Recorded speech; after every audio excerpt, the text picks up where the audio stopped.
Bismillahirrahmanirrahim. Alhamdulillahirabbil alamin. Wassalatu wassalamu ala al-mabu'uthi rahmatan lil alamin. Nabiyina Muhammad wa ala alihi wa sahbihi wa man tabi'ahum bi ihsanin ila yaumiddin, amma ba'd.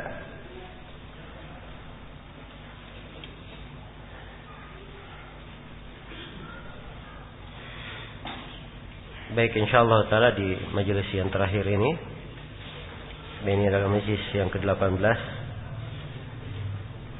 Kita akan gunakan untuk membaca pertanyaan-pertanyaan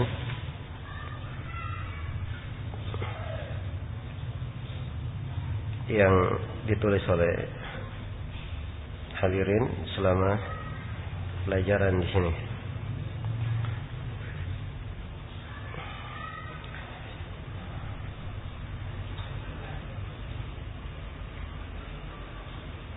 Ya, bismillah. Di sini dikatakan kitab apa yang seharusnya kami baca setelah kitab Al-Usul min Ilmil Usul ini, agar kemampuan kami dalam usul fikih bisa lebih mantap. Ya. Yang pertama, bahwa seorang ketika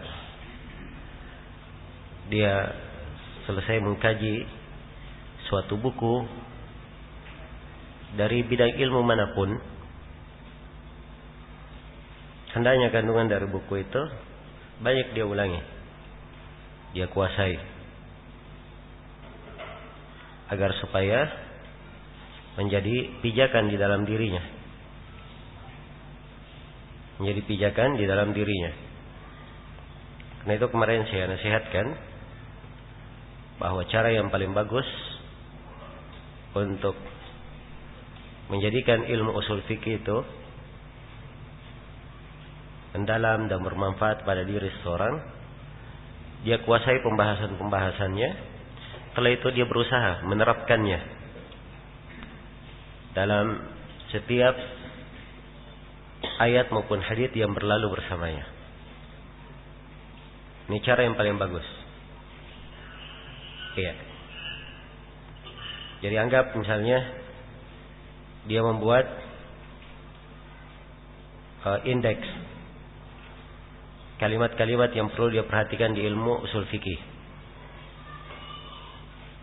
Dan kalau kita indeks dari awal pertemuan sampai akhir, ya, pokok-pokok umumnya dimaklumi apa yang dibahas di dalam pembahasan ilmu usul fikih.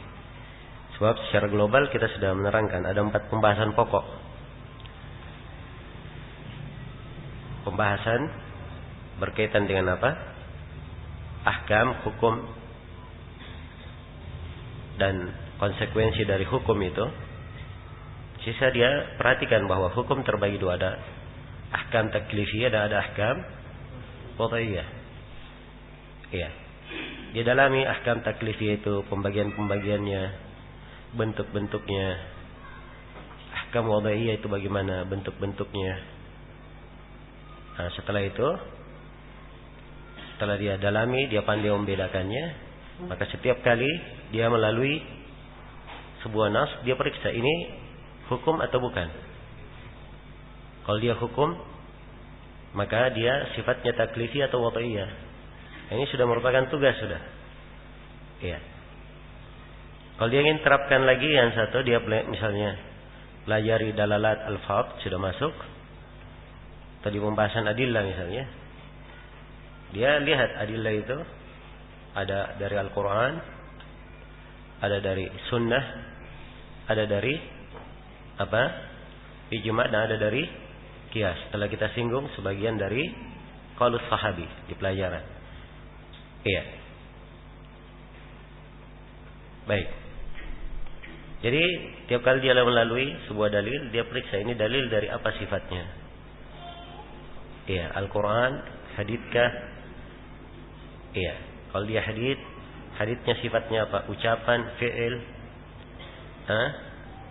atau dia suatu takrir atau sifat. Ya, kalau ucapan ada rincian-rinciannya. Kalau fi'il juga telah dirinci. Bagaimana fi'il dari Nabi Sallallahu Alaihi Wasallam. Ada 5 bentuk yang disebutkan oleh Syekh. Apa yang dikerjakan oleh Nabi 5 bentuk. Takrir beliau juga telah dirinci. Dia periksa. Ini saja sudah cukup sebagai latihan untuknya menerapkan ilmu usul fikih. Setelah itu dia melewati ijma. Tiap kali ada ijma di kalangan para ulama dia perhatikan, yang kayak gini yang disebut ijma. Kalau ternyata ada silang pendapat, padahal ada yang menukil ijma, baru dia mengerti ternyata ini yang diterangkan kemarin dari syarat-syarat ijma itu. Dan masuk di pembahasan kias, ini lebih luas lagi. Sebab di sini kunci-kunci apa? Istimbab. Dia masuk dalam ucapan sahabi, dia lihat, ini dalil. Dia dari ucapan sahabat. Ucapan sahabat kapan menjadi hujjah? Itu ada syarat-syaratnya. Dia terapkan. Begitu masuk di dalam dalalat al-fadh, ini lebih banyak lagi yang perlu diterapkan. Sebab setiap nas yang lewat atau setiap dalil yang lewat itu pasti ada dalalah di situ. Apakah dia bermakna am atau bermakna khas, mutlak atau muqayyad, mujmal atau dia mubayyan, zahir atau muawwal, dia mafhum atau dia mantuq. Dan selainnya dari hal-hal yang apa? Perlu dia perhatikan. Jadi sebenarnya ilmu usul fikih itu akan lebih mendalam kalau dia apa? Rajin seseorang menerapkannya. Rajin seseorang menerapkannya. Karena itu, kalau diperhatikan di fikih para sahabat,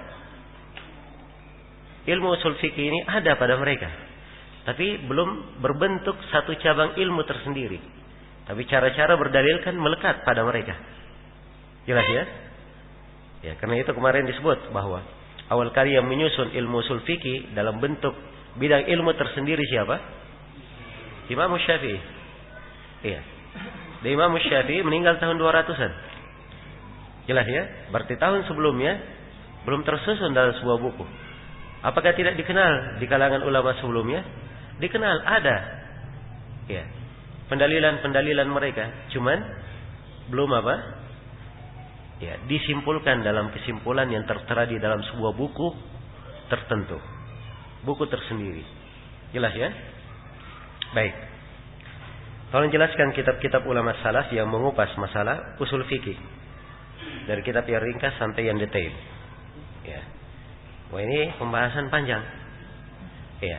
Hanya saja di sini yang penting bagi seorang penuntut ilmu di cabang ilmu mana saja, bukan saja di pembahasan apa? Ilmu usul fikih. Di cabang ilmu mana saja. Dia kalau ingin belajar dengan baik,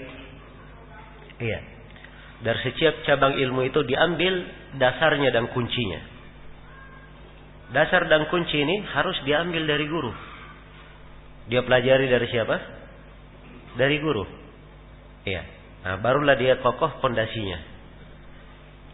Jelas ya? Ini di semua cabang ilmu. Termasuk di ilmu usul fikih. Sebenarnya kita sudah 2 kali daurah ya. Ini yang kedua. Dan sebelumnya juga di dasar kita membahas masalah apa? Matan waraqat. Itu juga ringkas. Jelas ya? Ringkasan ini kalau sudah dikuasai sudah bagus. 2 ringkasan ini. Dia ingin naik lebih meluas dikit. Dia bisa membaca apa? Syarah Ma'akidul Usul.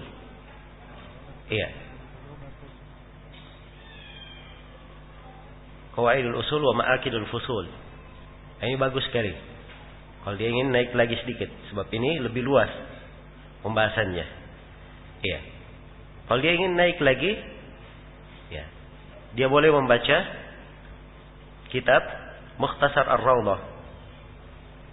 Kalau dia ingin naik lagi atau yang semisal yang itu, boleh dia baca Mudzakkirah fi Ushul Fiqh karya Shinqiti.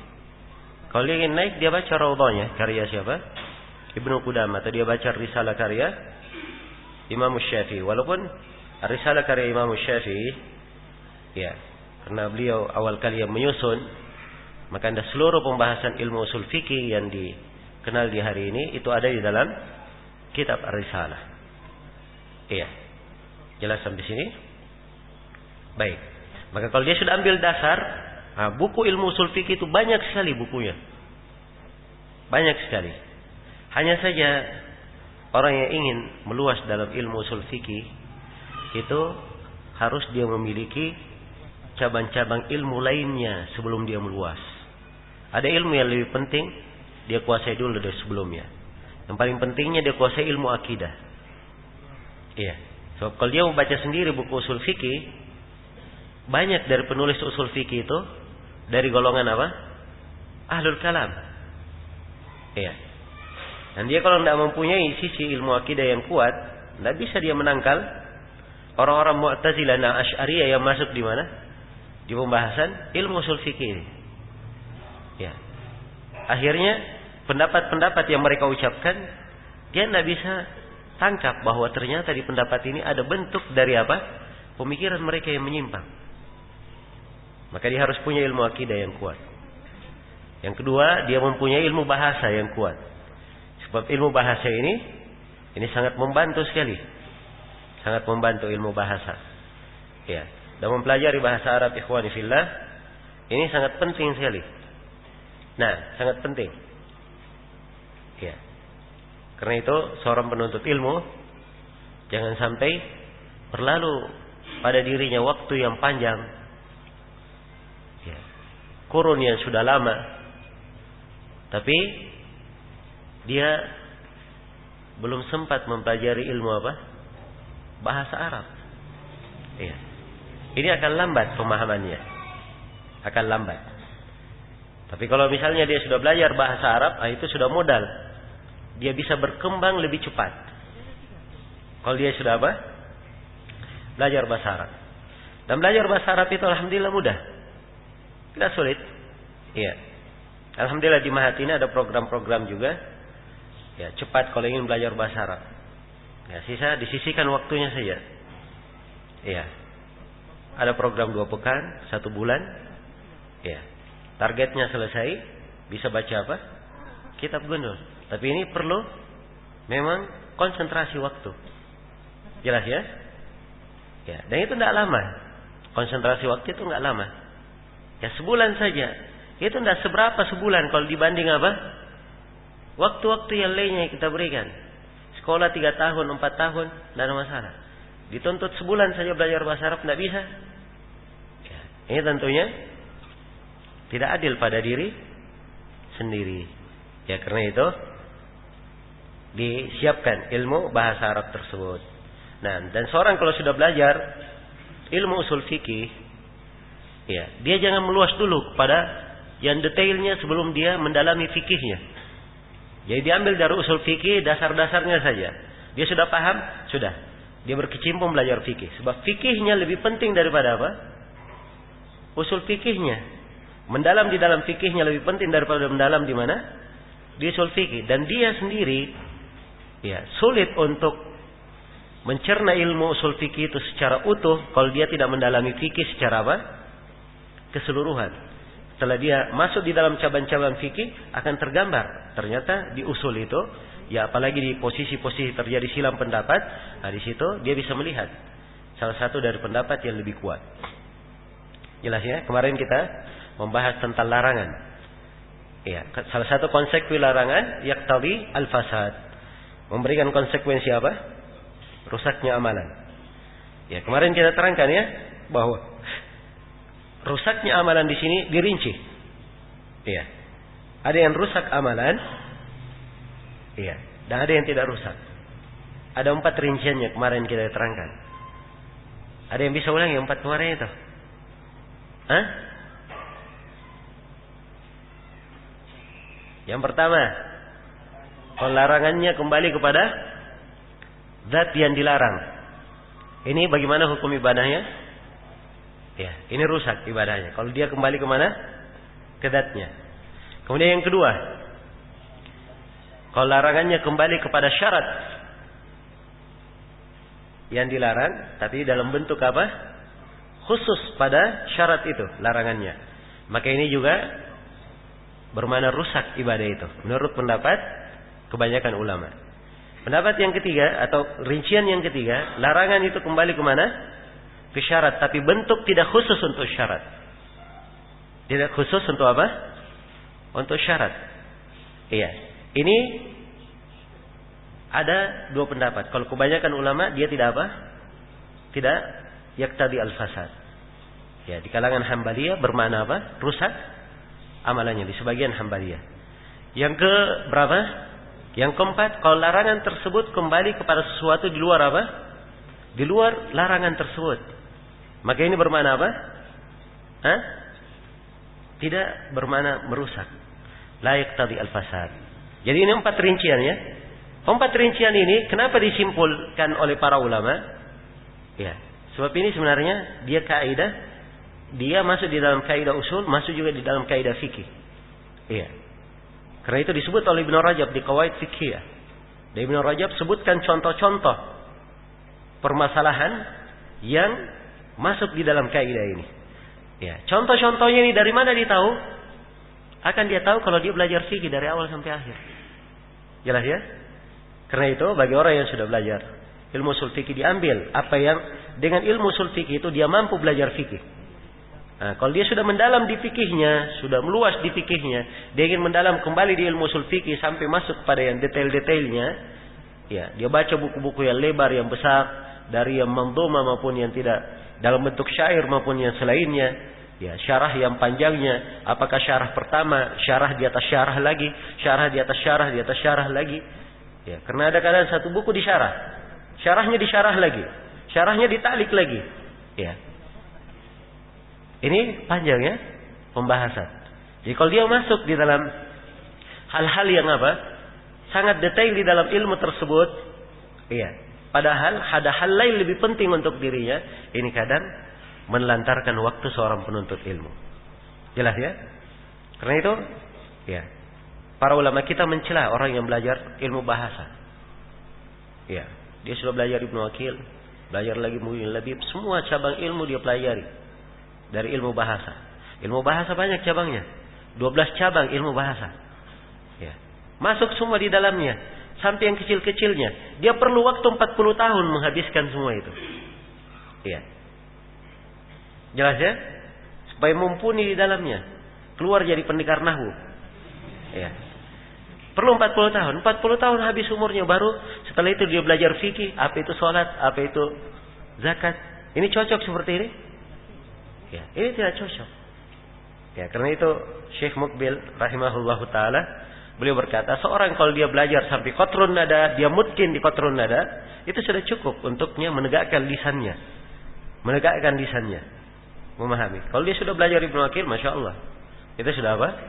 Sudah ya, lebih dari bagus. Jelas ya? Nah, jadi yang penting di sini seorang itu punya bekal. Ya. Ya, sebab inti yang paling penting pada ilmu alat itu adalah alat untuk sampai kepada apa? Memahami Al-Qur'an dan sunnah Nabi. Itu tujuan pokoknya. Jangan sampai dia sibuk ya dengan alatnya, dia lupa tujuannya. Ya. Sibuk dia urus pancingnya, dia ukur, dia ini talinya dia bagur, dia servis, tapi pancingnya tidak pernah dia pakai memancing. Ya, bagaimana dia bisa hidup? Dari mana dia dapat ikan? Jelas ya? Nah, demikian pula seorang penuntut ilmu.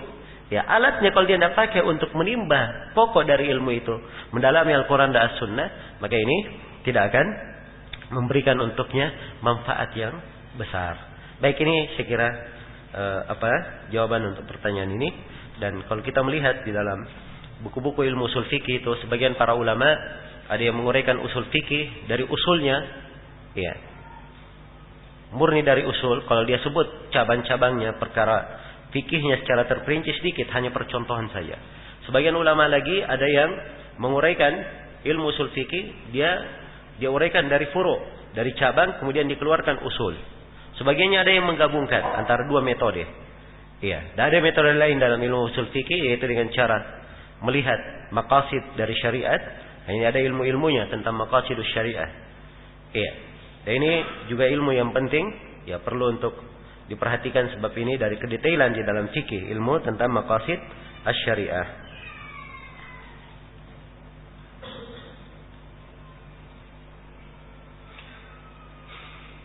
Perkataan sahabat lebih kuat dari dalil qiyas.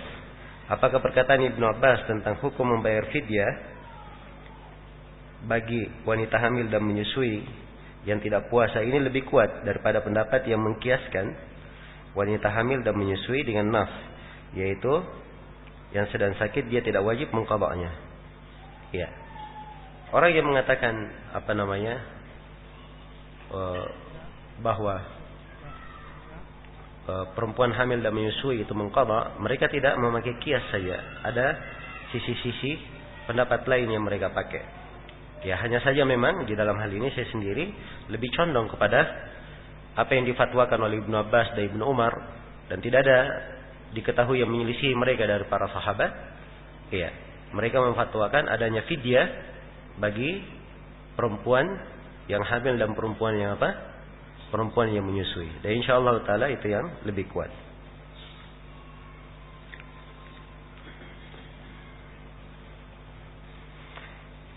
Baik, ini banyak pertanyaan di luar materi ya. Saya kalau pila-pila semuanya panjang waktunya nanti. Saya baca aja apa yang ada di depan. Bagaimana jika harta halal, syubhat dan haram telah bercampur? Apakah ini menjadi sebab tertolaknya ibadah dan doa? Ya, kalau ada pada hartanya hal yang haram, iya, hal yang haram, dan dia tahu hal yang haram tersebut, dia makan, ini dari perkara yang mempengaruhi doa seorang hamba. Mempengaruhi doa seorang hamba. Adapun berkaitan dengan ibadah, apakah tertolak atau tidak, tergantung ibadah itu dia gunakan harta haram atau tidak di dalam menegakkan ibadah. Nah, di situ permasalahannya. Iya. Karena itulah kalau seorang tahu pada hartanya ada harta yang haram, dia tahu kadarnya, maka dia keluarkan harta yang haram itu kadarnya, supaya bersih hartanya. Kalau dia tidak ingat kadarnya berapa, bisa dia kira-kira. Bisa dia kira-kira. Ya, dan tentunya haram itu ada 3 macam. Iya. Ada haram li dzatihi, haram pada zatnya. Dan ada haram li wasfihi, haram karena pensifatannya. Dan ada haram li ghairihi. Iya, haram karena selainnya. Jelas ya?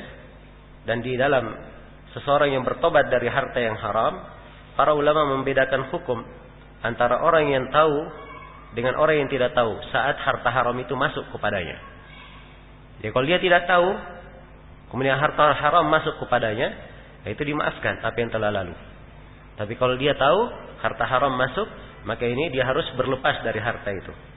Berlepas dari harta tersebut dengan cara dia sedekahkan di tempat-tempat yang baik. Adapun harta yang syubhat, syubhat itu adalah hal yang dia tidak bisa memastikannya ini dari sumber yang halal atau sumber dari apa? Yang haram. Itu syubhat. Jelas ya? Dan yang syubhat ini dia hendaknya belajar fikih lebih banyak supaya dia lebih detail di dalam mencari harta hanya pada sumber yang halal saja. Ya wallahu taala alam.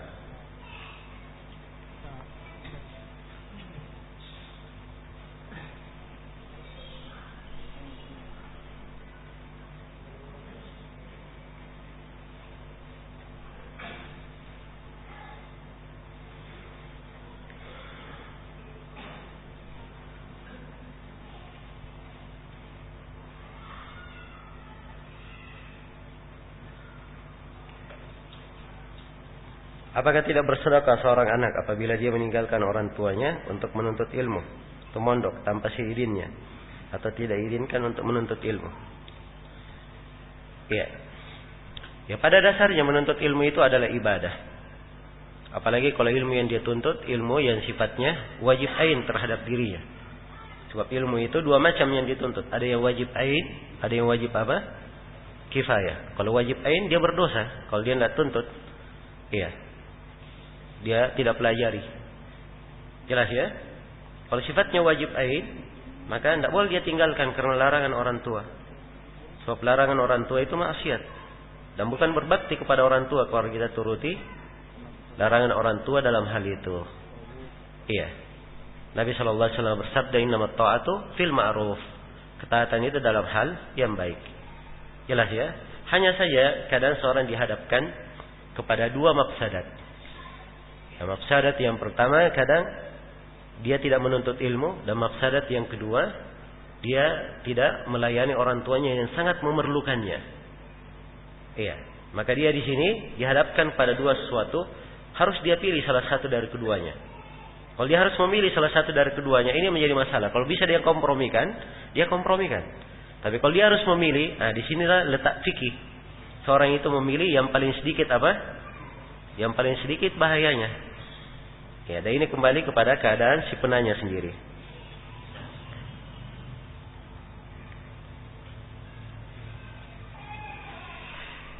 Jika terpenuhi rukun kias dan syarat-syaratnya, apakah semua orang bisa melakukan kias?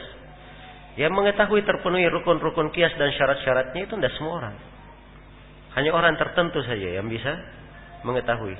Karena itu pada dasarnya pertanyaan ini sudah keliru. Apakah semua orang bisa mengkias? Karena semua orang tidak bisa apa? Menentukan rukun dan syarat kias itu apa? Terpenuhi. Kalau dia bisa tentukan, dia bisa pastikan, iya, maka tidak ada masalah dia mengkias.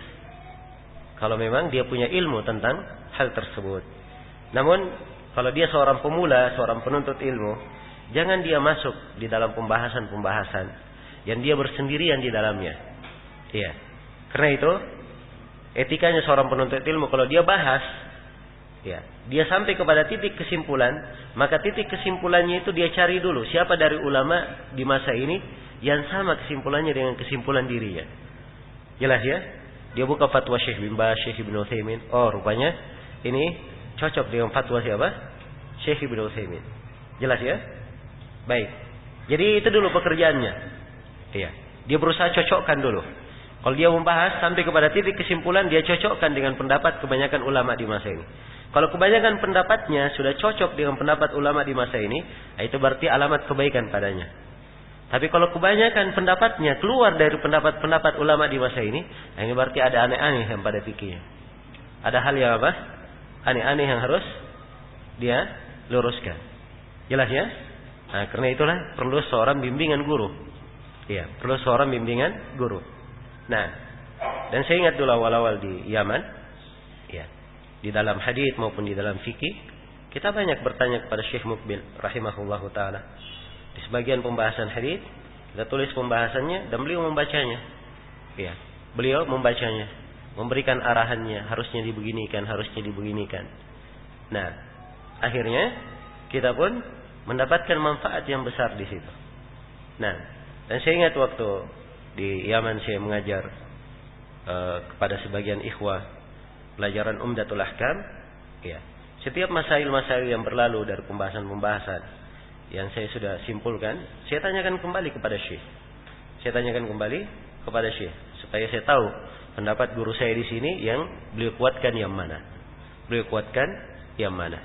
Nah, ya, saya ingat saya pernah tanya kepada beliau, ya Syekh, perempuan yang haid itu berapa kali dia haid sehingga dia dihitung sebagai suatu kebiasaan. Ya. Kata Syekh, waktu itu dia dihitung sebagai kebiasaan, sudah memiliki kebiasaan kalau sudah haid 3 kali. Kalau sudah haid berapa? 3 kali. Ya, saya tanya kepada Syekh, dalilnya apa Syekh? Dalilnya apa? Kata Syekh, saya tidak bisa hadirkan sekarang dalilnya. Sebab itu kesimpulan melekat di mana? Di ingatan beliau rahimahullah. Ya, saya baru membahasnya. Saya lihat dalil-dalil para ulama. Maka saya bilang ke Syekh, Syekh, mungkin ada sebagian orang yang berkata bahwa dikatakan kebiasaan itu sebab ada dari kata muawadah yang berulang. Dan pengulangan itu paling sedikitnya adalah 3 kali sehingga dikatakan kebiasaan. Sehingga diambil kesimpulan 3 kali. Kata Syekh, iya betul, itu sudah dalilnya. Ya, sebab memang pendalilannya dari sisi apa? Dari sisi bahasa. Jadi untuk mengukur ya hakikat dari kebiasaan perempuan kalau dia haid, beliau memakai urf apa di sini? Hakikat apa beliau pakai? Hakikat lughawiyah. Dikembali kepada pemahaman adat kebiasaan secara apa? Secara bahasa. Baik. Jadi sekali lagi kalau kita bertanya kepada guru itu memberikan bimbingan-bimbingan. Iya. Memberikan bimbingan. Pernah suatu hari saya bacakan atau saya tanya kepada beliau pembahasan sebuah hadits tentang menyentuh mushaf dalam keadaan tidak berwudu. Iya. Menyentuh mushaf dalam keadaan tidak berwudu. Ya, apakah boleh atau tidak? Jadi hadis itu dari beberapa jalan, ya, dia bisa dihasankan. Ya. Jadi hadisnya la yamassul Quran illa tahir. Tidak ada yang menyentuh Al-Quran kecuali dia apa? Dia suci. Bisa dihasankan. Bisa dihasankan. Jadi dia punya beberapa jalan. Bisa dihasankan. Ya. Jelas ya? Dari kandungan konteks hadis, tidak ada yang menyentuh Al-Quran kecuali tahir. Orang yang suci. Ya. Dan sifat tahir di sini adalah sifat yang berlaku apa? Umum. Ya. Tidak ada yang menyentuh kecuali dia harus apa? Dia harus berwudu. Tahir. Ya. Jelas ya? Dia harus dia harus tahara, di atas tahara. Ya, dan memang di ulama fikih menyebut bahwa tahara itu ada 4 jenis tahara. Ada tahara bermana dia berwudu, ada tahara bermana dia tidak junub, ada tahara bermana dia muslim, bukan kafir, ada tahara bermana dia tidak najis. 4 mana tahara. Karena tidak bisa dipastikan yang mana yang tahara, maka ya, tidak boleh ditegaskan bahwa orang yang menyentuh Al-Quran itu dia harus apa? Berwudu. Tapi waktu itu saya iskal kepada Syekh. Saya katakan, ya Syekh, dalam sebuah riwayat, ya, Nabi SAW berkata kepada sahabat, la tamassul Quran illa wa anta tahir. Jangan kamu menyentuh Al-Quran kecuali kamu suci. Kalau begitu bisa dikeluarkan keumuman, beberapa bentuk keumuman di sini. Iya. Jadi kalau sahabat muslim, berarti tahir bermana bukan musyrik, keluar darinya. Iya. Sisa makna yang lainnya. Nah, Syekh di situ memberikan faedah yang waktu itu saya sendiri tidak berpikir ke sana. Kata beliau, tapi riwayat yang kamu sebut itu, riwayatnya apa hukumnya? Syekh bertanya. Ya, saya bilang riwayatnya dihasankan dengan jalan yang lain. Nah, kata Syekh, tinggalkan jalan yang lain.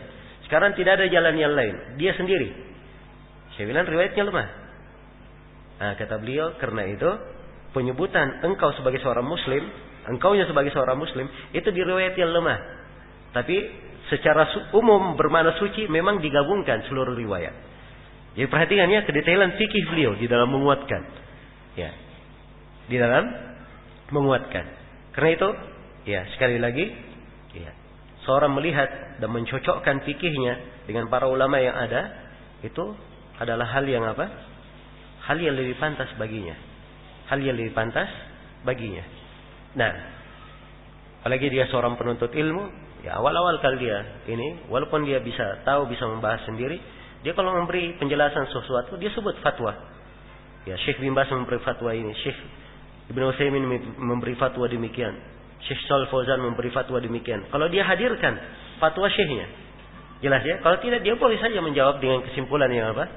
Yang kuat dan yang dia ingat, sesuai dengan dalil. Baik.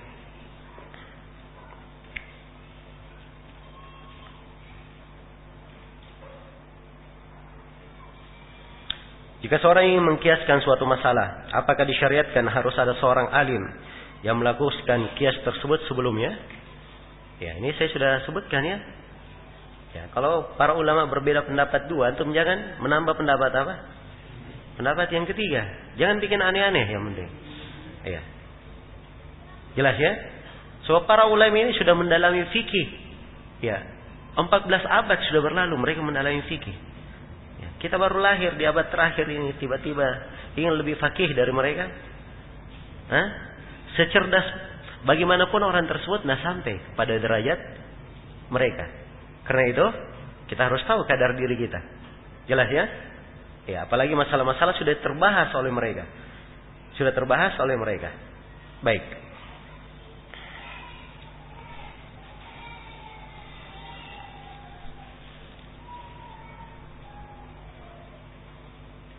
Apakah boleh seorang imam menjamak salat dilakukan setiap hari karena hujan? Ya, dia itu rukhsah ya, rukhsah, keringatan menjamak salat ketika hujan. Dan keringanan ini dilihat oleh imam terhadap makmumnya. Kalau memang hujannya memberatkan, ya rukhsah dibolehkan. Dia mengambil rukhsah. Jelas ya? Mengambil rukhsah. Tapi hendaknya jangan dia lakukan terus menerus. Ya, agar supaya tidak terkesan hal tersebut adalah perkara yang diwajibkan. Keluar dari mana rukhsah tersebut.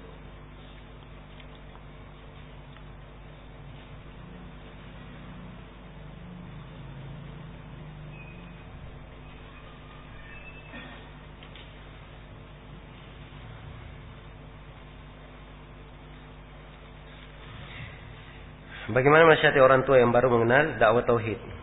Dia dalam keadaan sakit dan tidak melakukan sholat karena sakit tersebut. Ya, ini dinasihati ya, bahwa sholat itu dari konsekuensi tauhid. Dia dari konsekuensi apa? Tauhid.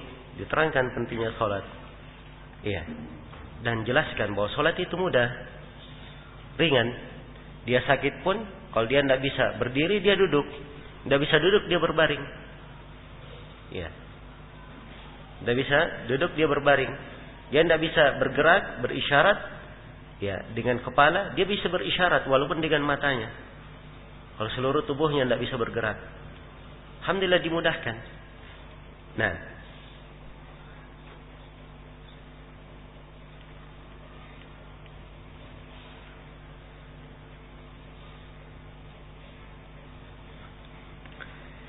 apakah ketika di dalam sorga penghuni sorga seluruhnya saling melihat, termasuk dia melihat istri-istri Nabi? Ya, ini pertanyaan tidak ada gunanya ya dia tanya. Iya. Jadi disebut di dalam hadits penduduk sorga saling melihat. Itu saja yang cukup dia pahami. Nanti kalau mau tahu dia lihat siapa di sorga, nanti kalau dia sudah masuk sorga. Iya. Semoga Allah Subhanahu Wa Taala memasukkan kita semua dan memasukkan penanya ke dalam sorga. Iya. Jelas ya? Jangan masuk di dalam hal-hal yang seseorang tidak terlalu bermanfaat kalau dia tahu. Ya, apa manfaatnya dia tahu di sini? Jelas ya? Ya. Saya pernah tanya ke Syekh Abdul Al-Gudayyad rahimahullahu taala. Ya. Saya hadir di majelis beliau, cuman Syekh tidak mengenal semua orang. Ya. Keluar dari masjid beliau di kantor di Ifta, di kantor beliau. Ya. Saya ikuti, saya minta izin Syekh, saya boleh bertanya. Saya tanya, Syekh, di dalam sebagian hadis disebutkan ada orang-orang yang sudah ada di sorga. Apakah sekarang memang sudah ada orang yang ada di sorga? Kata Syekh, kamu banyak zikir saja, takbir, banyak tasbih, banyak ini, tinggalkan hal-hal yang seperti itu. Perhatian, jelas ya? Dan ini dari kelembutan beliau terhadap orang yang bertanya. Ya, sebab siapa yang bertanya tentang hal ini, ya, kalau misalnya dia dari keumuman orang, akan seperti itu keadaannya, masuk ke dalam hal-hal yang bukan apa, tidak cocok, dia larut di dalamnya. Ya, dan kebetulan pertanyaan itu saya tanyakan, ada yang titip pertanyaan ke saya, makanya saya tanyakan. Ya, makanya saya tanyakan. Tapi beliau jawab seperti itu. Ya, tapi saya tanyakan di kesempatan lain secara tertulis kepada seorang syekh lain, dijawab oleh syekh tersebut.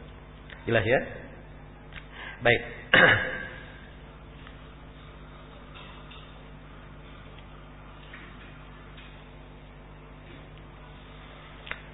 Apa yang terbaik bagi penuntut ilmu yang tinggal di Mahat? Pulang ke kampung halaman tiap bulan atau tiap tahun?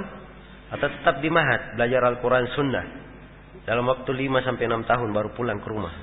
Ya, kalau dia bisa tidak pulang-pulang, itu yang saya nasihatkan.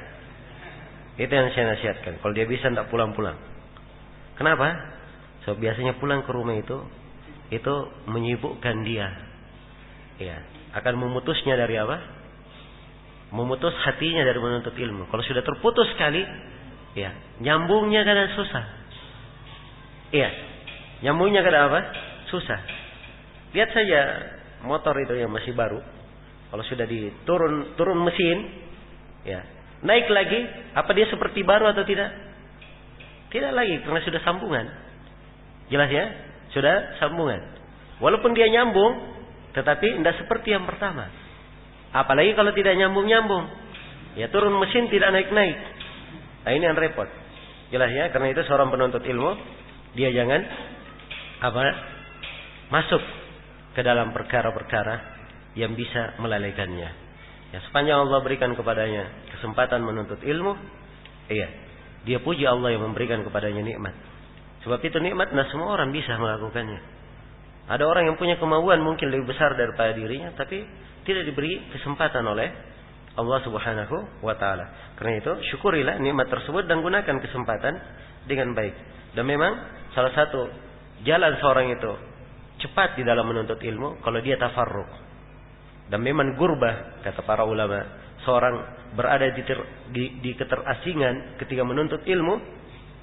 Iya, dia di negeri yang jauh, tidak ada keluarga yang sangat memilihnya, itu membantu dia untuk lebih lebih cepat menangkap ilmu.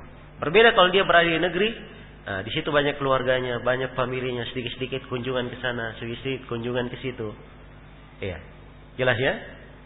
Maka ini kadang walaupun ya kunjungan kepada keluarga adalah bentuk dari hal yang baik, bentuk dari ketaatan, ya tapi menuntut ilmu itu ketaatan yang tidak bisa dibandingkan dengan hal tersebut. Jelas ya? Ini mati.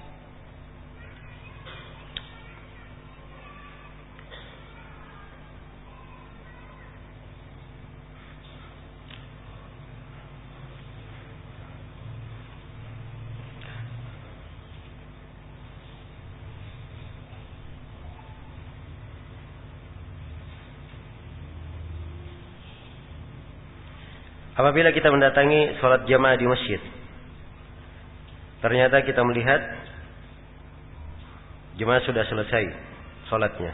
Mana yang lebih utama? Apakah kita pulang ke rumah untuk sholat di rumah atau berjamaah dengan masbuk yang masih di masjid? Ya, tentunya lebih utama dia sholat di masjid, ikut bersama bersama masbuk tersebut. Iya. Karena ini masuk ke dalam keumuman anjuran untuk untuk sholat berjamaah. Untuk sholat berjamaah. Iya. Dan diantara dua pendapat ulama tentang mendirikan jemaah yang kedua, bahwasanya mendirikan jemaah yang kedua itu, ya, setelah imam ratib selesai, itu adalah hal yang diperbolehkan. Dan ini pendapat jumhurul ulama yang masyhur di kalangan para sahabat, para tabi'in dan setelahnya. Dan kebanyakan ulama kita di masa ini juga menguatkan pendapat tersebut. Maka afdalnya dia ikut, ya, bersama masbuk, sehingga dia mendapat pahala pahala berjamaah. Ya, ketimbang dia sholat sendiri di rumah, dia tidak mendapatkan pahala pahala sholat berjamaah. Kecuali kalau dia ke rumah, dia sholat berjamaah bersama keluarganya, maka itu insyaallah taala tidak ada masalah.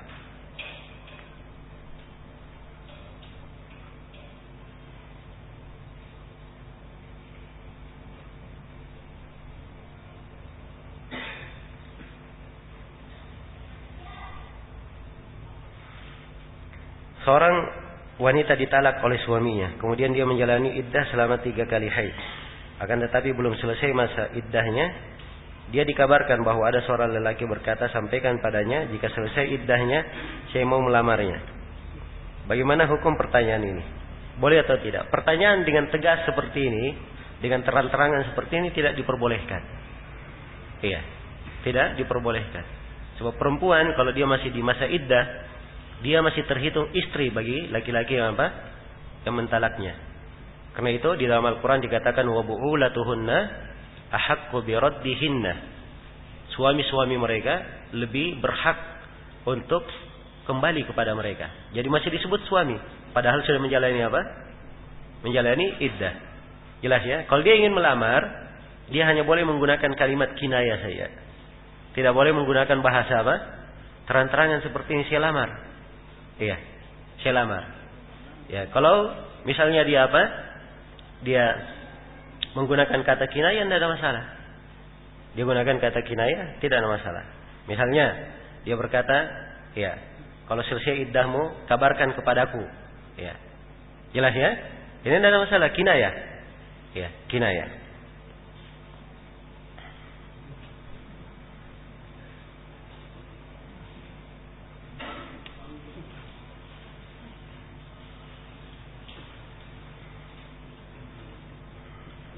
Apakah anak tiri dari istri yang diceraikan tersebut masih mahram dari bapak tirinya yang menceraikan ibunya?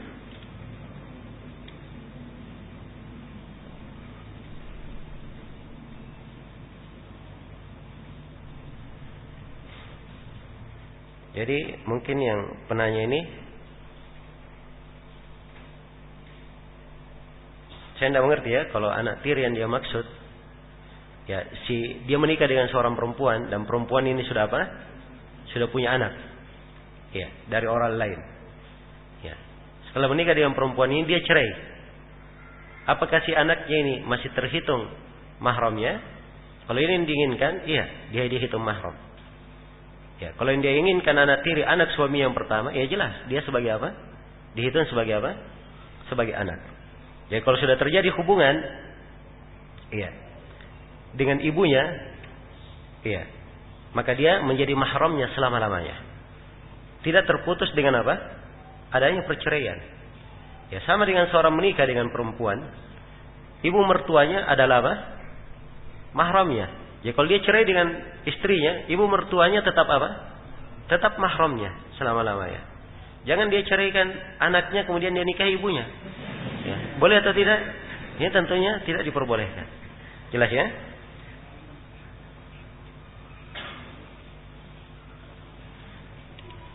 Berapa kali batas menyusu sampai dikatakan mahram susuan? Ya, batasannya adalah 5 kali. Batasannya adalah 5 kali. Dan untuk mengatakan seorang itu mahram sesusuan, itu disyaratkan beberapa syarat oleh para ulama. Syarat yang pertama, dia berasal dari air susu si perempuan. Iya, berasal dari air susu si perempuan. Syarat yang kedua, dia menyusuinya di masa penyusuan. Di masa apa? Penyusuan. Ya, di masa dia menyusui anaknya, maka di saat dia menyusukan anak yang lain, itu terhitung. Itu terhitung. Tapi kalau sudah di luar, maka dia tidak tidak dihitung memahramkan. Dan syarat yang ketiga, susuannya sebanyak 5 kali. Itu 3 syarat. Baik.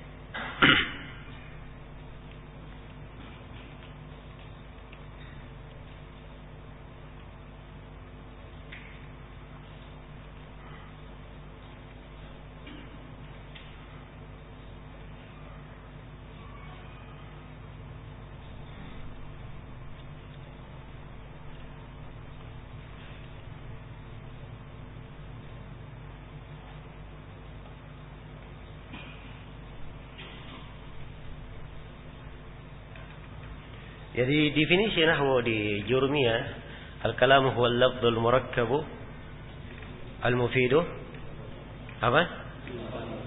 Bil waba' ya. Baik. Itu ada kritikan ya dari beberapa sisi di pembahasan akidah. Karena itu lafaz yang lebih tepatnya al-lafdhul mufid. Kritikannya dimaklumi di buku-buku para ahli sunnah yang mensyarah ala Jurmiyah. Baik. Apakah boleh berumrah karena dapat undian dari bank muamalah? Ya. Dilihat undiannya itu sifat undian yang dia halal menerimanya atau sifat undian yang haram dia menerimanya. Sebab undian 2 macam, ada yang halal dan ada yang apa? Yang haram. Ya. Si penanya di sini kalau dia ini harus dia sebutkan bagaimana bentuk undiannya.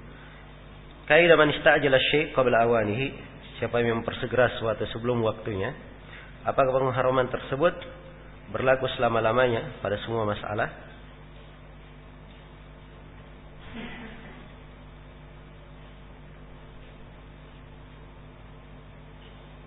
Ya, ini kaidah ada ketentuan di kalangan para ulama. Dan kemarin kita singgung di satu pembahasan mengungkap illah apa? Illah qiyas. Dalam mengkiaskan sebuah permasalahan diungkap sebagai illah tentang orang yang apa? membunuh orang yang akan dia warisi. Ya, dikiaskan, atau orang yang membunuh orang yang dia warisi dengan wasiat dikiaskan dengan orang yang dia bunuh karena warisan secara nasab. Ya, kita keluarkan bahwa ilahnya man istajala syai' qabla awani ukima bihirmani. Tapi kaidah ini sendiri di pembahasan kaidah fikih itu disebutkan oleh para ulama rincian-rincian. Dia tidak berlaku secara umum. Ada perkecualian-perkecualian dari kaidah. Dan ini pembahasannya di pembahasan kaidah qawaid fiqhiyah. Nah,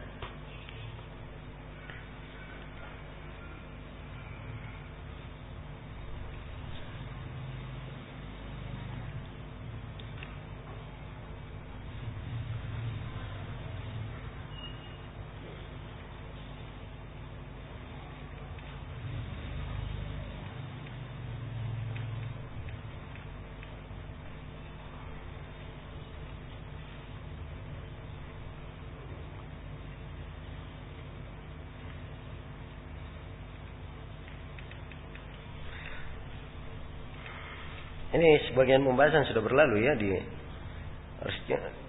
pembahasan usul fikih. Ada yang luas pembahasannya juga.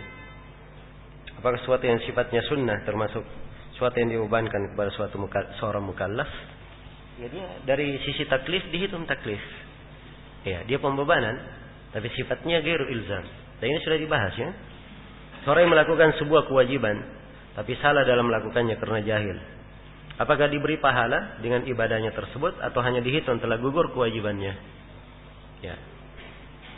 Hal yang seperti ini kalau seorang sudah selesai dalam ibadah, dia tidak dituntut lagi untuk apa? Untuk mendatangkan ibadah itu karena suatu udzur, karena dia jahil maupun selainnya. Ya, tidak dipastikan di dalamnya bahwa dikatakan pahalanya diterima atau pahalanya tidak diterima. Karena itu kewajiban seorang hamba di belakang setiap amalan yang dia lakukan, dia berdoa agar supaya amalannya diterima. Rabbana taqabbal minna innaka anta as-sami'ul alim. Itu ucapan Nabi Ibrahim dan Nabi Ismail telah selesai membangun Ka'bah, menunaikan perintah Allah Subhanahu wa taala. Karena itu patut untuk dicontoh pada setiap amalan yang kita lakukan, kita selesai mengerjakannya, kita berdoa supaya amalan tersebut apa? Diterima oleh Allah Subhanahu wa taala. Ya.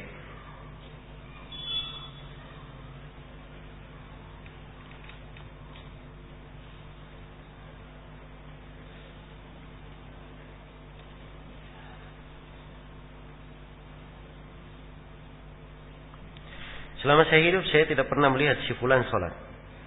Ketika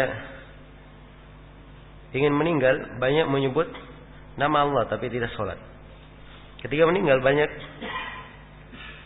mengeluarkan air mata.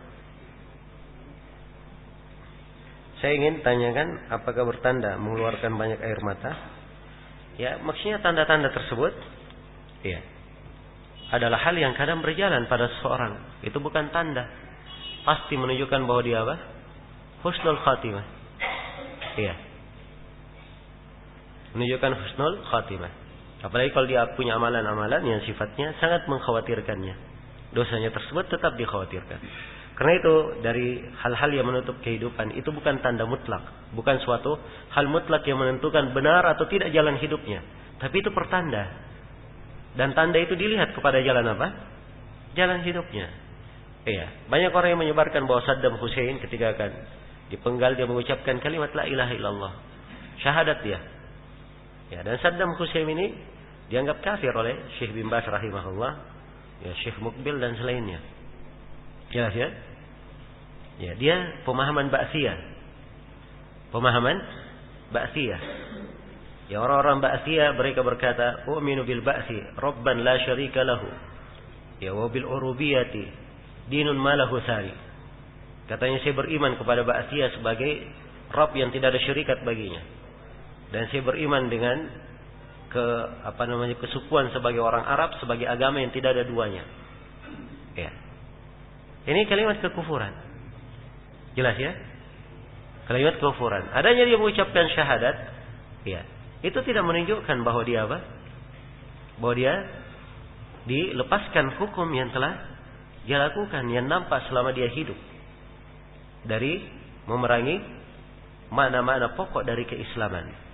Jelas sampai sini? Ya, dan perkaranya kembali kepada Allah Subhanahu wa taala.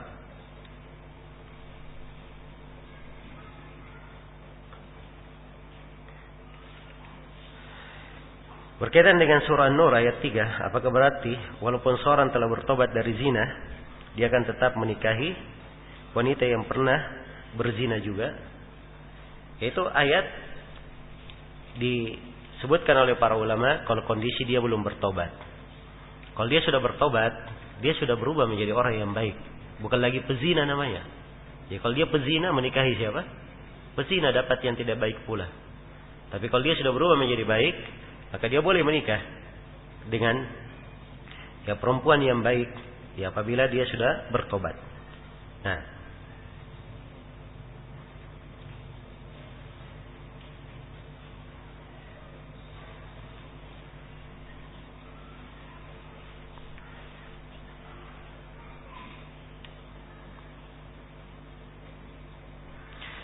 kami sedang sholat subuh, imam lupa membaca Al-Fatihah di rakaat kedua. Dan ketika selesai salam, makmum mengingatkan. Ya, apa sebenarnya yang harus dilakukan oleh makmum dan imam? Apa cara menegur? Adalah dengan membaca subhanallah. Ya, di sini kalimat penanya tidak jelas ya. Imam lupa baca Al-Fatihah. Bagaimana lupa aja itu? Bentuknya gimana? Ya, siapa tahu imamnya di rakaat kedua sholat maghrib misalnya, Allahu Akbar, diam begitu, diam lama. Ya, dia sudah baca Al-Fatihah tapi tidak apa? Tidak dijaharkan. Ya, tiba-tiba dia baca Qul a'udzu birabbin nas, malikin nas. Ini tidak ada masalah sebab dia sudah apa? Dia sudah baca. Menjaharkan bacaan di sholat sunnah itu adalah suatu hal yang disunnahkan, bukan kewajiban. Ya, kalau si imamnya tidak menjaharkan, tidak ada masalah. Ya, syah sholat imam. Tapi kalau dia sama sekali tidak baca Al-Fatihah, maka kewajiban imam, kewajiban makmum mengingatkan. Cara mengingatkannya dia membaca apa? Subhanallah. Supaya imam kembali membaca apa? Al-Fatihah. Sebab dia belum membaca dan itu rukun salat. La salata liman lam yaqra bi Fatihatil Kitab. Tidak ada salat bagi orang yang tidak membaca surah Al-Fatihah. Kalau dia tidak mau diingatkan, maka makmum tetap ikuti imam. Begitu imamnya selesai, dia salam, makmum berdiri menambah apa? 1 rakaat. Sebab 1 rakaat itu tidak syah karena dia tidak membaca apa? Al-Fatihah.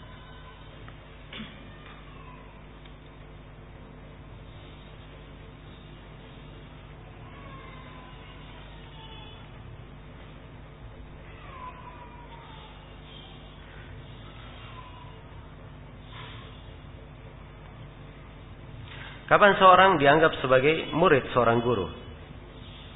Ya, ini istilah ya di masa ini. Ya, di masa dahulu juga ada istilah dan para ulama di dalam hal ini beraneka ragam ininya. Sebagian dari ulama kita dia menganggap ya, seorang duduk sekali dengan guru dia sudah dianggap muridnya. Ya, dan sebagiannya lagi menganggap, dan ini saya kira yang paling pertengahan, dan ini yang saya dengar dari Syekh Abdul Muhsin Al-Abbad, seorang itu dianggap murid seseorang kalau dia baca kepada guru tersebut 1 bab dari bab ilmu. 1 bab dari bab ilmu.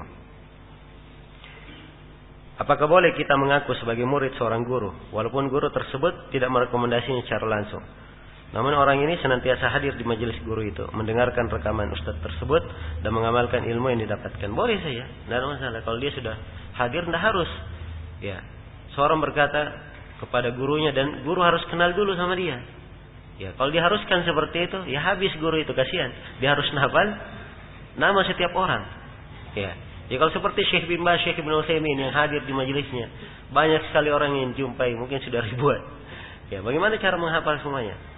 Oh, saya murid Syekh bin Baz. Tanya Syekh bin Baz, oh saya tidak kenal orang itu. Ya, kalau begitu bukan muridku. Ini tidak cocok ya, tidak cocok. Baik.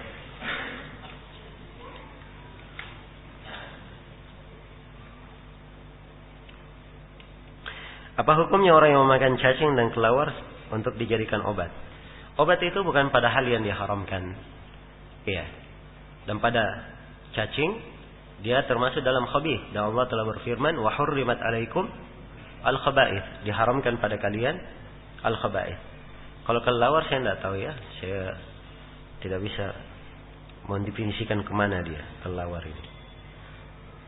Ya sebab saya tidak tahu dia makannya apa, bagaimana, apa namanya, bentuknya bagaimana.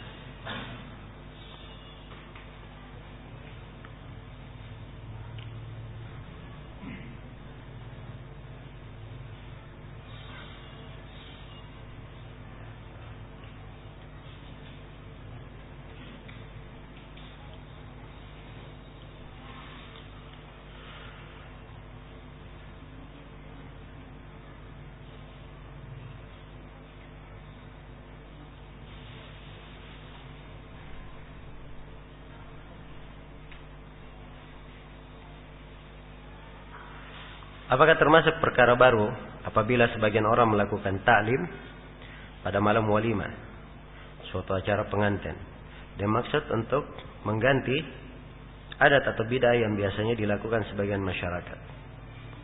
Ya. Di mana acara ta'lim tersebut dijadikan majelis rutin dilakukan tiap kali ada walimah. Ya kalau dia rutin kan ini tidak boleh ya. Dia artinya bikin apa? Bikin bidah baru, wasiat yang baik pada kawannya yang lain. Ya. Dan seseorang ya berusaha memberi contoh yang baik. Nah, sebab di sini sunnah itu tidak harus dengan perbuatan. Sunnah itu dua macam sudah kita pelajari. Ada sunnah fi'liyah dan ada sunnah apa? Tarkiyah. Sunnah bentuk kita kerjakan dan sunnah dalam bentuk kita tinggalkan. Meninggalkan bidah itu sunnah. Maka cukup meninggalkan, tidak usah diganti dengan hal yang lain. Jelas ya? Baik. Apa hukum tukar tambah pada suatu barang? Ya boleh saja tukar tambah pada suatu barang. Yang jelas barangnya bukan barang apa? Barang ribawi. Kalau barang ribawi ingin terjadi penukaran, maka dibolehkan menambah. Kalau dua barang ribawi itu berbeda apa? Berbeda jenisnya. Berbeda jenisnya. Tapi kalau dia berbeda jenisnya sama ilahnya disyaratkan harus saling apa? Saling kontan. Ya kalau berbeda jenis dan ilahnya tidak ada masalah, tukar saja, ya tidak ada masalah.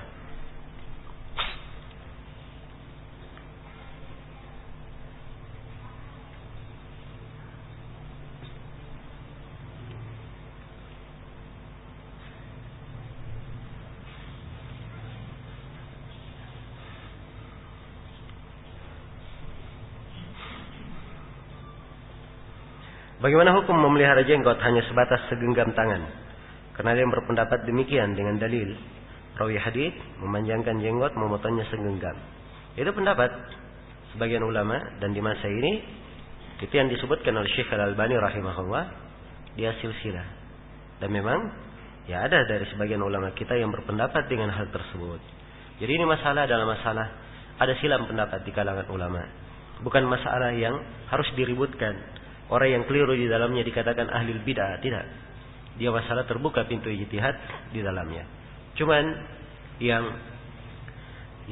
datang dari kebanyakan ulama seperti Syekh bin Baz, Syekh Ibnu Utsaimin, Syekh Shalih Al-Fauzan, Syekh Muqbil dan selainnya, mereka memberi fatwa memanjangkan jenggot secara umum.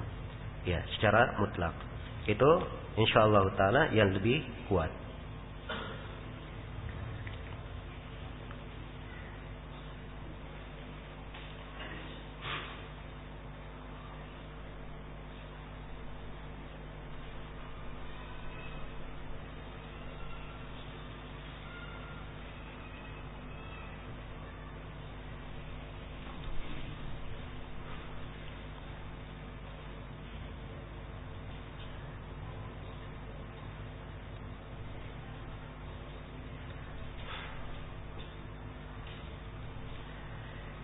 Iya. Sujud sahwi pada sholat sunnah boleh suatu hal yang disyariatkan sebagaimana disyariatkan pada apa? Pada sholat wajib. Bagaimana hukumnya sujud sahwi pada saat kita menjadi imam di masjid dengan awam? Kita lupa bilangan rakaat, dikhawatirkan mereka bingung dengan sujud imam. Ya kalau dia lupa itu mudah. Begitu dia naik, ya kalau dia lebih, makmumnya di belakang apa? Akan menegur, kan begitu? Akan menegur. Kalau dia naik menambah ternyata tidak ada yang menegur, itu menunjukkan sudah apa? Dia sudah benar. Ininya. Maka dia membuang keraguan di dalam hal yang seperti itu. Iya. Sebab di posisi yang seperti itu seorang jangan membuka pintu was-was pada dirinya.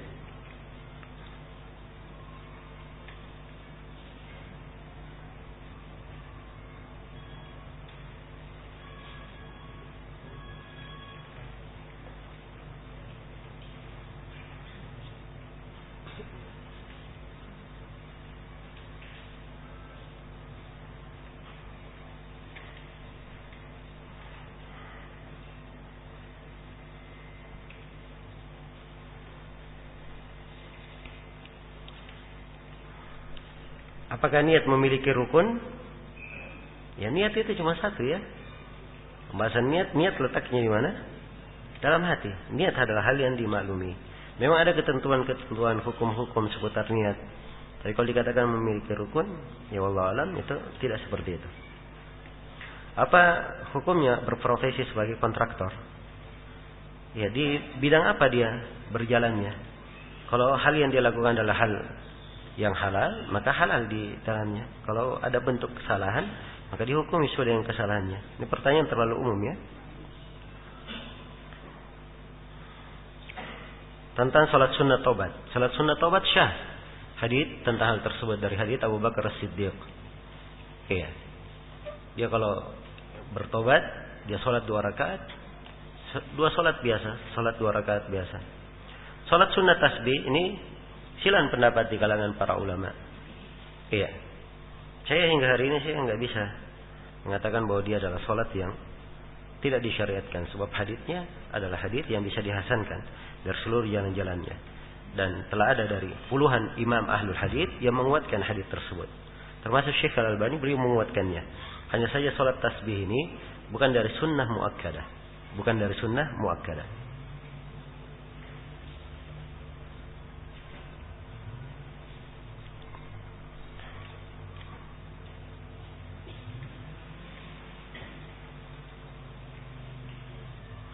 Apakah darah gigi yang keluar setelah berwudu membatalkan wudu? Jawabannya tidak. Itu tidak membatalkan wudu.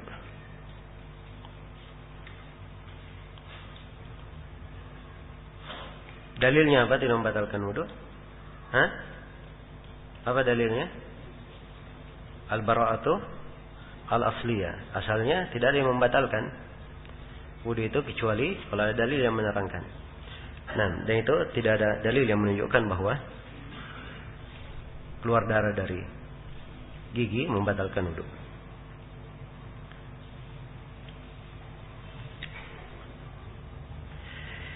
Tumanina itu adalah diam sejenak pada setiap gerakan atau rukun salat. Itu tumanina. Walaupun sebentar dia diam, tumanina. Jadi kalau dia sudah diam, dia baca bacaan yang disyariatkan itu sudah lebih dari tumanina. Sudah lebih dari apa? Tumanina. Nah,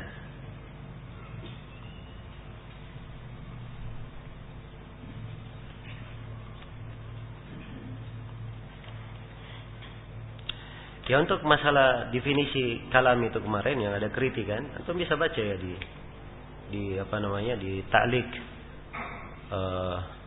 Tuhfatus Saniyah yang ditulis oleh ikhwan dari Yaman itu, Muhammad bin Qaid. Itu bagus ta'liqnya di situ. Dan kelihatannya juga ada disebut oleh Syekh Ahmad Sabit di Tuhfatul Usuliyah. Nah,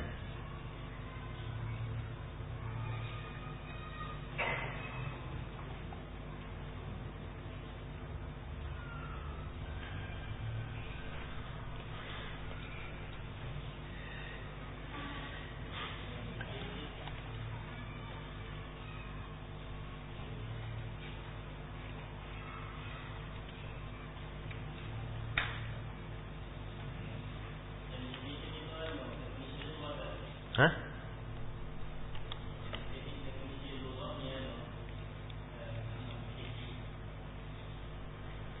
Muhammad Musyiddin?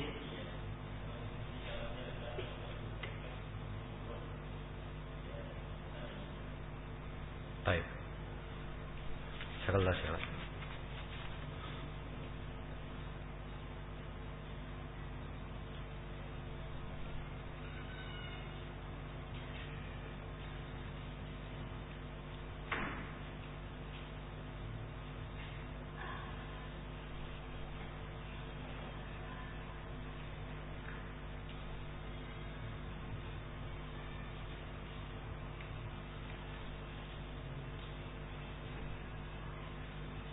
Apakah madhab yang dianut oleh Salafi?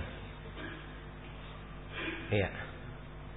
Apakah Salafi ahli sunnah wal jamaah mengumpulkan menganut seluruh madhab yang ada? Ya kita sudah sebutkan ya bahwa seorang itu berpegang pada dalil. Jadi bermadhab itu, ya kita telah terangkan kalau dia bermadhab itu di kondisi-kondisi tertentu saja. Dia sebagai muqallid atau dia sebagai seorang apa? Seorang yang belajar ingin mentertib dirinya dengan tertib ilmi. Dia ikut satu madhab untuk mengurut saja. Tapi yang dia ikuti bukan madhab. Yang diikuti adalah apa? Dalil yang dia ikuti. Nah, adapun madhab itu untuk memudahkan dia menghafal rincian-rincian. Ya. So kalau dia baca banyak madhab, nah itu susunannya beda. Dia baca di madhab Syafi'iyah misalnya, pembahasan najis sebelum pembahasan wudu. Ya. Kalau dia baca di madhab Hanbaliyah, pembahasan najis setelah pembahasan apa? Setelah pembahasan mandi. Iya. Nanti di akhir pembahasan taharah. Jadi kadang bercampur pikiran seorang penuntut ilmu itu tidak cocok. Jelas ya?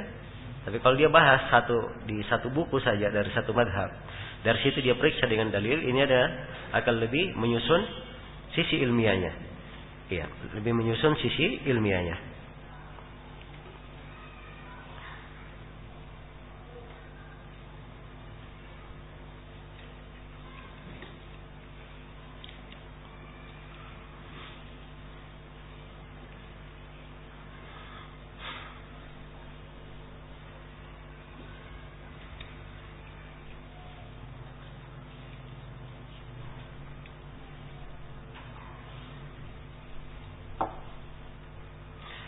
Apa hukumnya memakai celak? Karena ada riwayat dari memakai celak ketika tidur.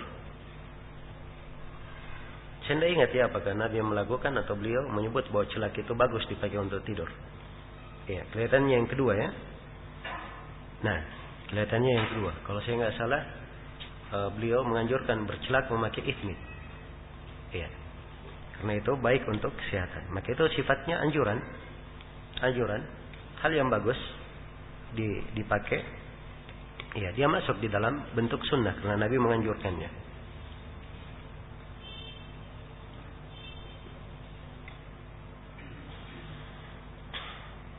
Bagaimana cara mengetahui sebuah perbuatan Nabi merupakan kebiasaan atau ibadah? Sudah kita rinci kemarin ya, dari 5 keadaan. Ya, dipahami dengan baik, ya 5 hal tersebut, maka insyaallah taala akan mampu dia bedakan. Apakah haramnya rokok adalah ijma'?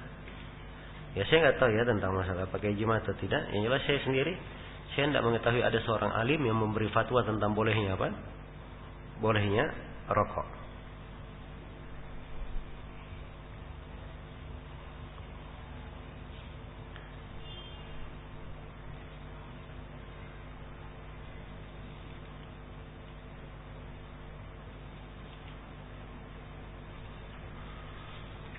Kalau harta jizyah dari orang kafir berasal dari harta yang haram atau hasil yang haram, apakah boleh diterima? Itu urusan dia ya. Dia membayar jizyah dengan harta yang haram. Ya, itu urusan si kafir tersebut. Nah, dan dimaklumi Nabi SAW dan para sahabat bertransaksi dengan orang-orang Yahudi. Sedangkan orang Yahudi dalam Al-Quran disebutkan makan riba. Mereka makan apa? Makan riba. Apakah masih ada budak saat ini? Ya sekarang ini ya tidak diketahui ada budak. Mungkin ada di sebagian tempat sedikit sekali. Katanya ada sebagian tempat di Turki sana, di pedalaman. Dari mana lagi begitu.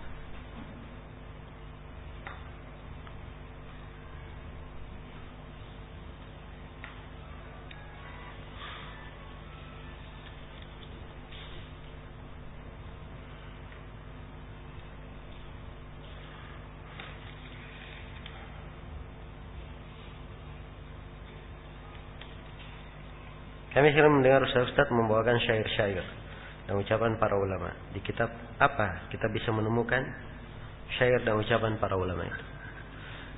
Itu tidak terkumpul ya dalam satu buku.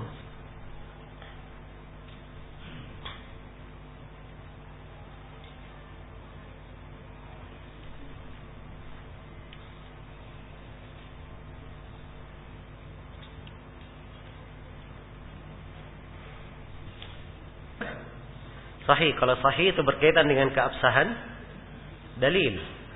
Dalilnya kuat atau lemah, kan begitu. Nah, kalau sharih itu berkaitan dengan ketegasan kandungan dalil. Kandungannya tegas atau tidak tegas. Jelas ya? Kadang ada hadits yang dhaif tapi kandungannya sharih, tegas. Jelas? Ada hadits yang sahih tapi kandungannya tidak sharih. Karena itu beda. Ya. Ada perbedaan antara keduanya.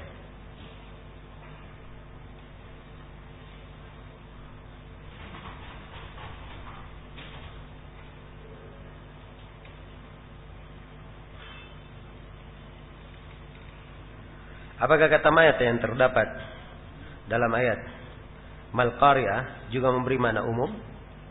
Nah, ya ma di situ li ta'zim, apa untuk tafkhim, untuk membesarkan perkara. Al qari'ah mal qari'ah. Wa ma adraka mal qari'ah. Konteks ayat menunjukkan apa? Membesarkan tentang hari kiamat itu. Apa yang dimaksud dengan madhab Dhahiriyah? Apakah boleh kita bermadhab dengan madhab ini? Madhab Dhahiriyah itu mereka madhab hanya mengambil zahir dari hadits saja, zahir dari nas. Iya. Dan ini madhab tidak dikatakan madhab tidak bagus.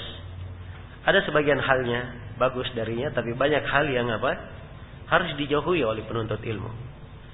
Nah, Ibnu Hazm berkata, andai kata orang kencing di air yang diam, ya, ini tidak boleh berwudu di mana?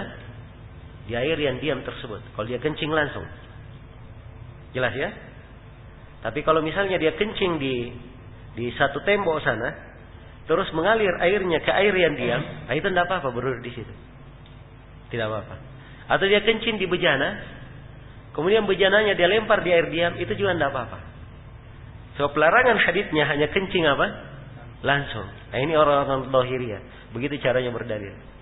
Ya, dan ini diingkari habis-habisan oleh para ulama. Ya. Ibnul Qayyim ya punya pengingkaran yang indah. Ya, untuk Ibnu Hazm dan yang semisalnya yang tidak menggambarkan hikmah syariat ini. Jelas ya? Hikmah syariat ini. Jelas ya? Baik. Jadi karena yang dilarang di situ kencing saja, kalau buang air besar tidak apa-apa kalau menurut dia. Buang air besar apa? Tidak apa-apa. Ya, baik. Maka ini fikih yang seperti ini ya tidak benar. Jelas ya? Fikih yang tidak benar. Karena itu ya, di madhab Dhahiri ada hal yang bagus ya, dan ada hal yang tidak bagus. Nah,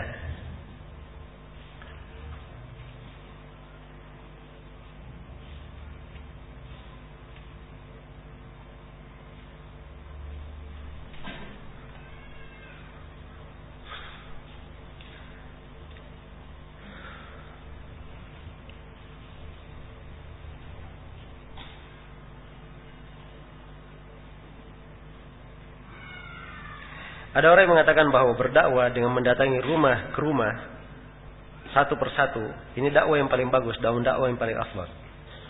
Dan orang ini menyandarkan pada Rasulullah SAW bahwa Rasulullah berdakwah dari rumah ke rumah. Ya.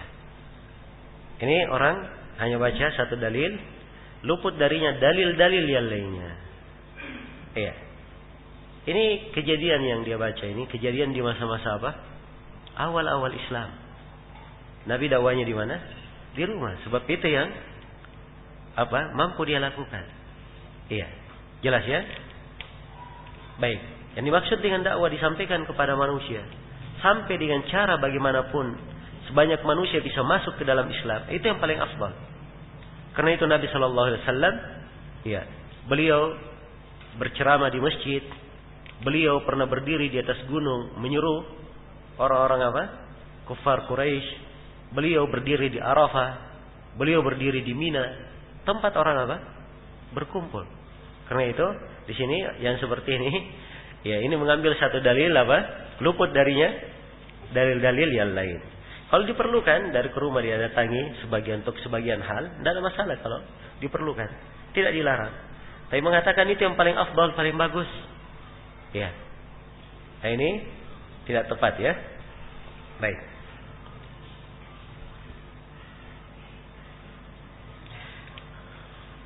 Bagaimana cara membersihkan salah satu dari anggota tubuh yang terkena jilatan anjing? Sama dengan membersihkan apa? Kalau dijilat kebejana maupun yang lainnya.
Apakah bertakbir dari posisi sujud berpindah pada posisi duduk untuk istirahat, lalu takbir lagi untuk berdiri melanjutkan rakaat selanjutnya, termasuk kias yang batil atau salah dalam pemahaman suatu dalil yang global? Apa di sini? Ini kias atau bukan? Ya bukan kias ya, ini orang salah memahami. Iya. Dalilnya mutlak. Ya. Dia salah di dalam memahami apa? Dalil mutlak dan apa? Muqayyad. Sebab ada dalil yang muqayyad dia tidak ketahui. Ya karena itulah. Ya seorang ketiga mengarahkan mana mutlak menggunakannya, dia harus melihat pendapat ulama. Jangan hanya dia berpegang dengan satu dalil itu. Kemarin saya singgung ya. Ya perbuatan Abdul Hakim Amdad. Bikin fikih baru. Ya. Bikin apa? Fikih baru. Karena berpegang dengan dalil umum. Nabi takbir setiap kali turun, tiap kali apa? Naik. Nah, dia hitung turun itu, naik dari sujud kedua ke duduk istirahat. Jadi takbir Allah Akbar untuk duduk istirahat. Dari duduk istirahat naik lagi takbir lagi Allah Akbar. Ya. Ini fikih baru. Sebab dia hanya melihat dalil, bikin fikih baru, dia tidak melihat apa ucapan ulama tentang hadis itu. Andai kata dia baca penjelasan ulama tentang hadis itu, tidak mungkin dia berpendapat seperti itu. Jelas ya? Apalagi telah ada hadis riwayat Bukhari dan Muslim merinci takbir-takbir Nabi dalam sholat. Dan ketiga, di hadis yang merinci, ya begitu Nabi sujud kedua, beliau takbir sekali saja langsung berdiri. Ya, sekali saja langsung berdiri. Maka makna yang mutlak itu diarahkan maknanya kepada apa? Yang muqayyad.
Seorang suami berkata kepada istrinya ketika hamil, setelah anak ini lahir, maka kamu akan saya kembalikan ke kampungmu. Maksudnya istrinya akan ditalak ketika sampai di kampung istrinya. Diterangkan maksudnya ya. Sebab memang baru akan ya, belum ditalak. Baru apa? Akan. Ini belum terjadi talak, belum ada hukumnya di situ. Ya kalau terjadi dia lakukan, itu baru terhitung talak. Ya kalau tidak diam-diam saja. Semoga Allah memperbaiki antara keduanya.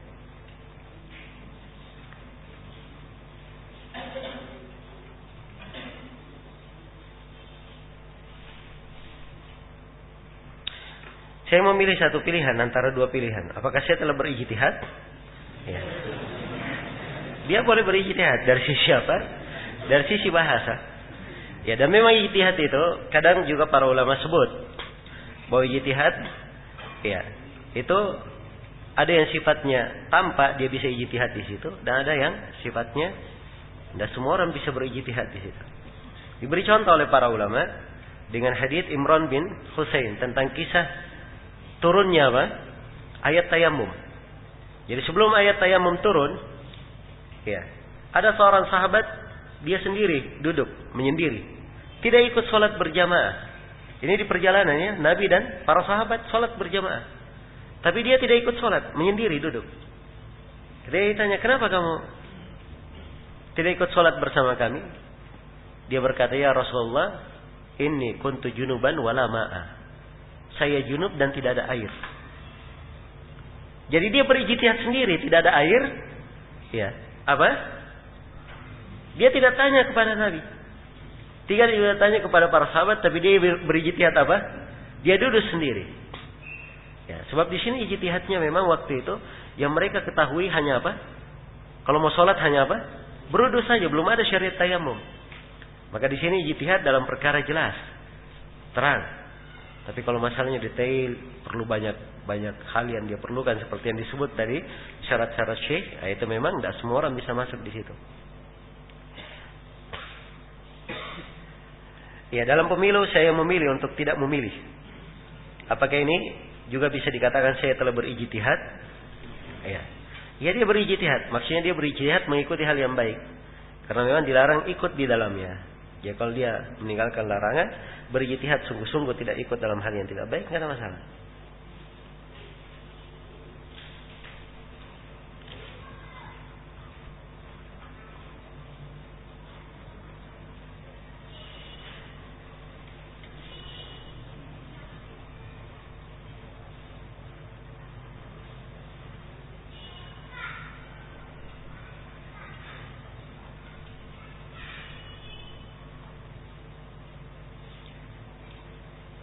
Bolehkah mengeraskan suara oleh masbuk pada sholat maghrib, isya dan subuh? Ya, jadi kalau dia masbuk, asalnya tiga sholat ini disyariat yang mengeraskan suara. Tapi kalau ada masbuk yang lainnya, ada beberapa orang masbuk, semuanya mengeraskan suara, ini akan gaduh. Ya, maka di sini mereka memperdengarkan dirinya sendiri saja, tidak memperdengarkan tetangganya. Karena Nabi SAW bersabda, kullukum munajin rabbah, fala yajharanna ba'dukum ala ba'din fil qira'ah. Setiap dari kalian bermunajat kepada Rabbnya, jangan sekali-sekali sebagian dari kalian mengangkat suaranya terhadap sebagian yang lainnya. Bolehkah pakai gigi palsu atau gigi kawat? Iya. Ini kembali kepada keperluan. Gigi palsu, gigi kawat itu kembali kepada keperluan dan hajatnya. Kalau dia misalnya giginya miring atau tidak kuat, iya, ada penyakit padanya, dia perlu bantuan kawat, maka tidak ada masalah. Ini namanya berobat. Iya, karena suatu keperluan. Tapi kalau dia memakai gigi kawat hanya untuk hias-hias saja, gigi palsu hanya untuk berhias saja, ini tidak diperbolehkan. Karena itu masuk di dalam merubah apa? Ciptaan Allah Subhanahu wa taala.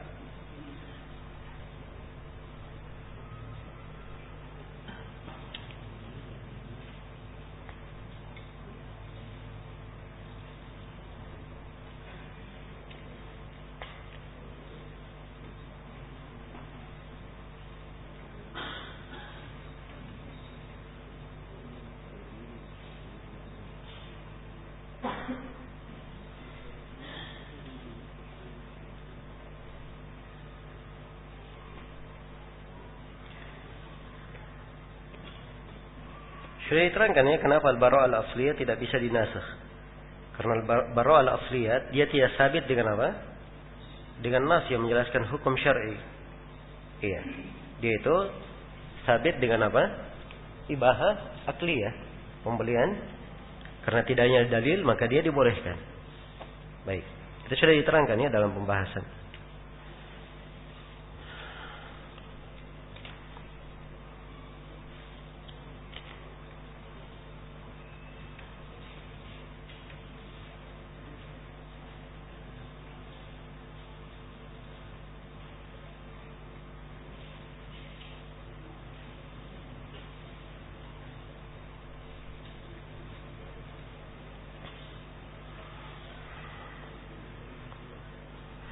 Ibu kami punya hutang puasa Ramadan dikarenakan sakit, dan beliau meniatkan untuk menggantinya jika beliau sembuh. Tapi kesehatan ibu kami tidak pernah kembali lagi, kesehatan yang membuatnya kuat untuk berpuasa, sehingga sudah 3 Ramadan beliau membayar fidyah. Apakah hutang puasa sebelumnya 4 tahun lalu diganti dengan fidyah? Ya, kalau dia tidak bisa lagi berpuasa, dia ganti dengan apa? Membayar fidyah.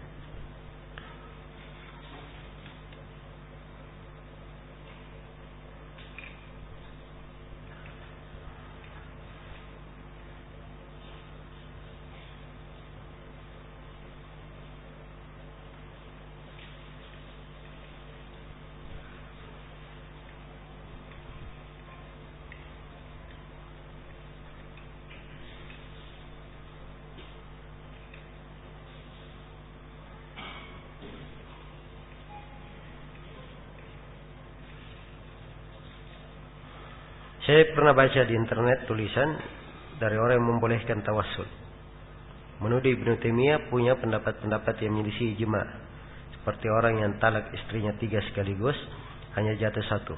Maka benar ini menyelisih ijma'? Jawabannya tidak benar. Ya, itu pendapat sebagian ulama. Hanya saja Ibnu Taimiyah waktu itu menyelisihi kebanyakan ulama di masanya. Ya, dan terjadilah sebagian orang memahamkan bahwa beliau menyelisihi kesepakatan, dan itu sebenarnya tidak benar. Nah, dan dasarnya orang yang mengungkap ini biasa ya, dari sebagian pengekor bidah yang membolehkan tawassul dan lainnya dari khurafat. Iya, selalu mencari dari ulama sunnah apa yang dengannya mereka bisa mencela para ulama di situ. Nah, orang-orang yang seperti ini penyakit bagi umat. Semoga Allah Subhanahu wa taala yang menjaga umat ini dari orang-orang yang seperti itu.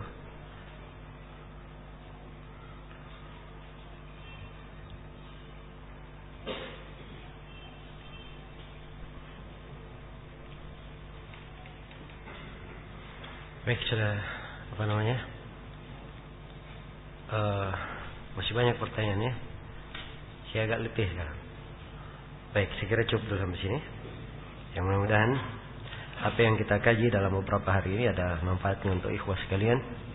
Semoga Allah Subhanahu wa taala menganugerahkan kepada kita semua ilmu yang bermanfaat dalam amalan yang salih, dan memberikan kepada kita semua keikhlasan dalam berucap dan beramal.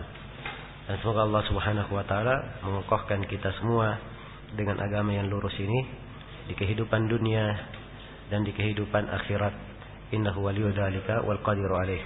Tentunya banyak kekurangan di dalam pertemuan-pertemuan ini. Saya mohon maaf sebesar-besarnya akan hal tersebut. Subhanakallahumma bihamdik asyhadu an la ilaha illa anta astaghfiruka wa atubu ilaik. Walhamdulillahirabbil alamin. Wassalamualaikum warahmatullahi wabarakatuh.